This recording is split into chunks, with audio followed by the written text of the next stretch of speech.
Meningkatkan pelayanan klinik utama Nabila di Kabupaten Pd Jaya, kini menjalani survei akreditasi sesuai Peraturan Menteri Kesehatan RI Nomor 34 Tahun 2022 tentang akreditasi Pusat Kesehatan Masyarakat atau Klinik Laboratorium Kesehatan dan lainnya.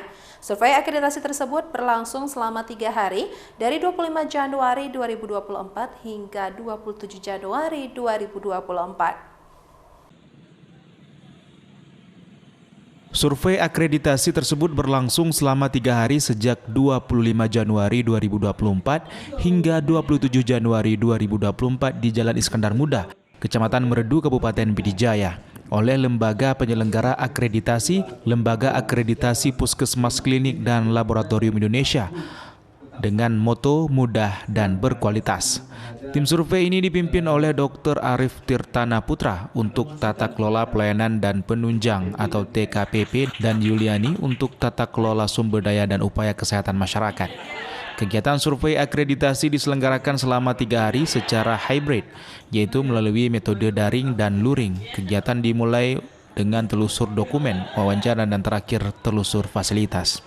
Selama survei akreditasi berlangsung, klinik utama Nabila mendapatkan masukan serta respon positif dari para surveyor.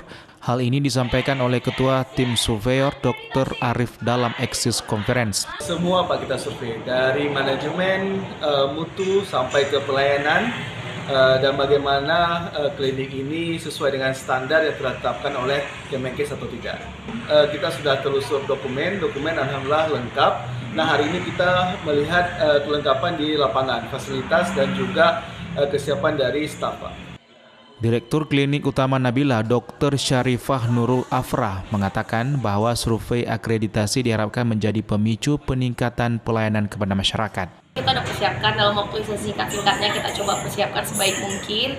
Jadi ini makanya karena sudah ada tim surveyor yang datang, mudah-mudahan apa yang kita persiapkan itu bisa dilihat hari ini hasilnya. Memang kita masih banyak kekurangan karena klinik kita juga masih baru, masih 2-3 bulan berjalan pelayanannya. Jadi kita harapkan dengan adanya akreditasi ini atau survei akreditasi ini bisa meningkatkan mutu dan juga pelayanan kita untuk melihat mutu layanan dan juga keselamatan pasien menjadi prioritas utama klinik. Ketua Tim Akreditasi, Dr. Arif dan Yuliani menyampaikan bahwa apapun hasil akreditasi tentunya tidak jauh dari kerja keras, usaha, dukungan, dan doa dari berbagai pihak. Dari Kabupaten Pd Jaya, Jamal Pangwa, iNews melaporkan.